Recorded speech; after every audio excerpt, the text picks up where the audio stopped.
da girip yanlışıptır. Häzir men halkyň öňüne siziň eden etmişligini Yanlış, ýuwaş doğru aýtýan. bir adama size inanmaýar.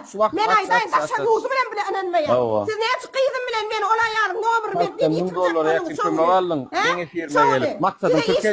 Neden $1000? İnanmadım. Näme firma gelip bana keninde berdim. Men käýer başlanlar. Kamkedin işgärler. Yo, maksat Türkiye'de efir atsanlar. Gir başmala keninde. Arkada. Elime can geldi. Nire var yaptım. Gelnece diyeyim. Dar verdi Muhammedov deyip. Ben de madratılık. Türkiye'nin efirimde. Men efirimde. Bu halis şekayda gelnece halis şekay. Halis Halis. Ha?